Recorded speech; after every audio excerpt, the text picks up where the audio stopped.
নমস্কার বন্ধুরা, শ্রাবণীর পঞ্চব্যঞ্জনে আপনাদের জানাই সকলকে স্বাগত।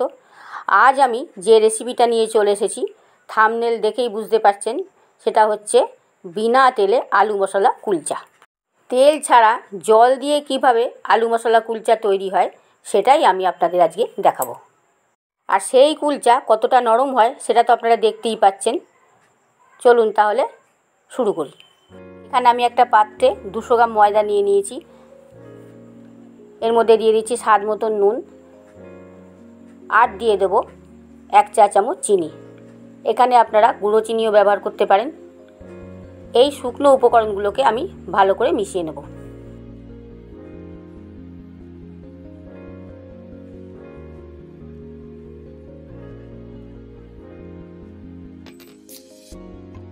এখানে আমি নিয়ে নিয়েছি 50 গ্রাম টক দই। এর মধ্যে দিয়ে দিচ্ছি হাফ চা চামচ বেকিং সোডা আর 1 চা চামচ বেকিং পাউডার। এটাকে আমি খুব ভালো করে ফেটিয়ে নেব।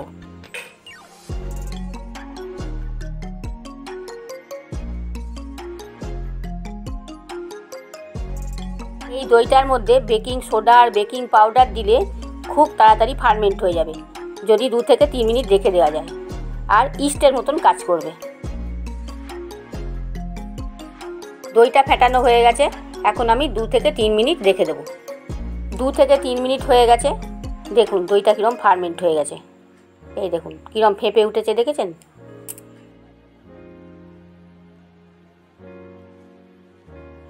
এইবার এই দইটা আমি ময়দার সঙ্গে মিশিয়ে নেব।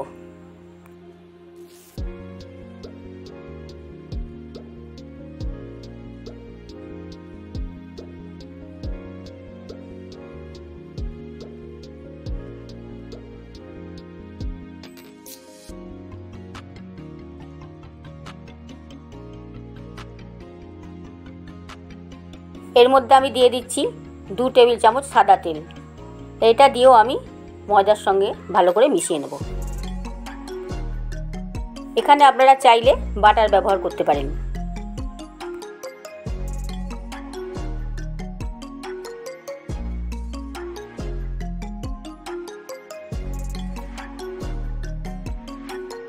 এর মধ্যে দিয়ে দিচ্ছি অল্প পরিমাণে জল। এইবার আমি ডোটাকে ভালো করে মেখে নেব। খুব সফট হবে ডোটা, হাতের সঙ্গে লেগে লেগে থাকবে।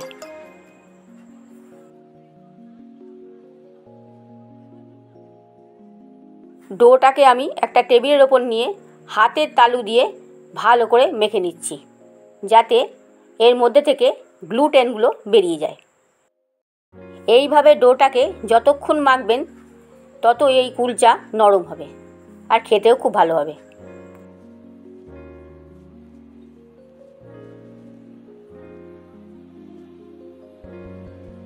ডোটা মাখা হয়ে গেছে, আমি এটাকে একটা পাত্রের মধ্যে দিয়ে এর ওপর দিয়ে একটা ভিজে কাপড় চাপা দিয়ে রেখে দেবো 15 থেকে 20 মিনিট।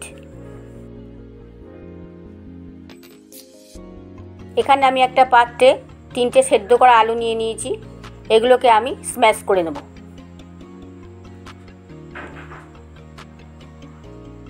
স্ম্যাশ করা হয়ে গেছে। এর মধ্যে দিয়ে দিচ্ছি স্বাদ মতন নুন, অল্প পরিমাণে কাশ্মীরি লঙ্কার গুঁড়ো, হাফ চা চামচ হলুদ, আর দিয়ে দিচ্ছি 1 চা চামচ জিরের গুঁড়ো, অল্প করে কসুরি মেথি আর অল্প ধনেপাতা। এগুলোকে আমি এবার ভালো করে মেখে নেব।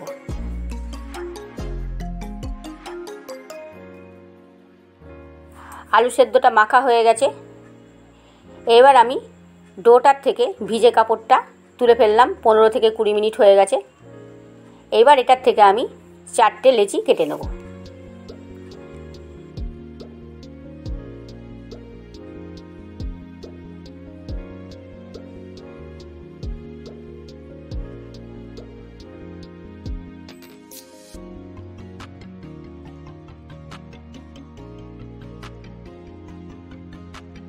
লেচি কাটবার সময় খুবই হাতে লেগে লেগে যাবে।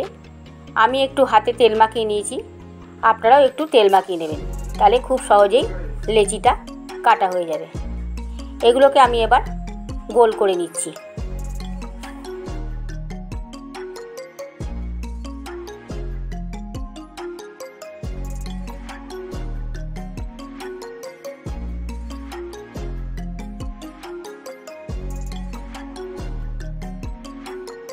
এইবারে টেবিলের ওপরে আমি অল্প পরিমাণে তেল বুলিয়ে নিচ্ছি।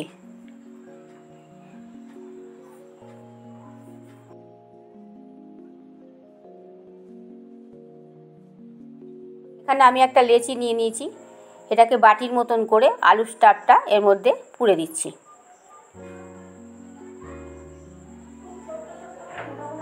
এবার আমি এর মুখটাকে বন্ধ করে দেবো।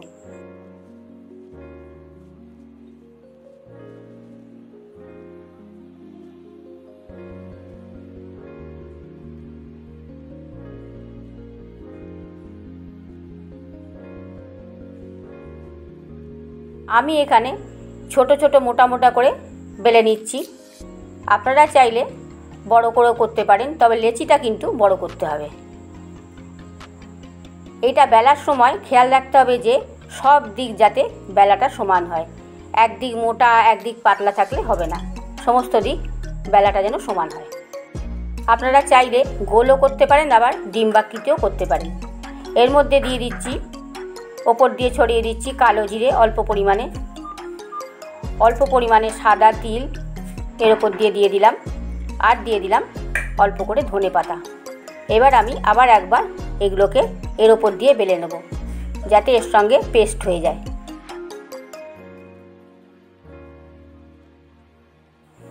বেলা হয়ে গেছে, দেখুন কতটা মোটা হয়েছে। এই দেখুন, গ্যাস ধরিয়ে গ্যাসে কড়াই বসিয়ে দিয়েছি। গ্যাসে কড়াই বসিয়ে 5 মিনিট মতন প্রিহিট করে নিয়েছি। কড়াই আমি 1 কোষ মতন জল দিয়ে দিলাম, আবারও 1 কোষ জল দিয়ে দিলাম। এইবারে কুলচাটাকে আমি এর মধ্যে দিয়ে দিচ্ছি, দিয়ে একটা ঢাকনা চাপা দিয়ে দিলাম। 1 থেকে 2 মিনিট মতন আমি ঢাকনা চাপা দিয়ে রেখেছিলাম, ঢাকনাটা খুলে দিলাম।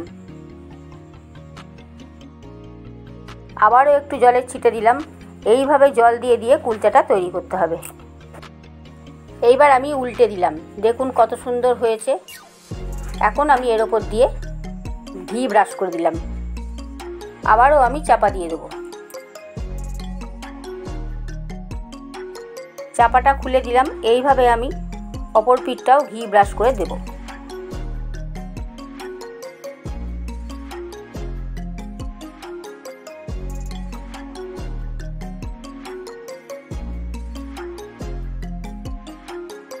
ঘি ব্রাশ করে আমি আবারও চাপা দিয়ে দিলাম।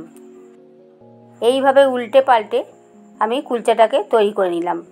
কুলচাটা তৈরি হয়ে গেছে। এইভাবে আমি একই পদ্ধতিতে আরও একটা কুলচা তৈরি করে নেব।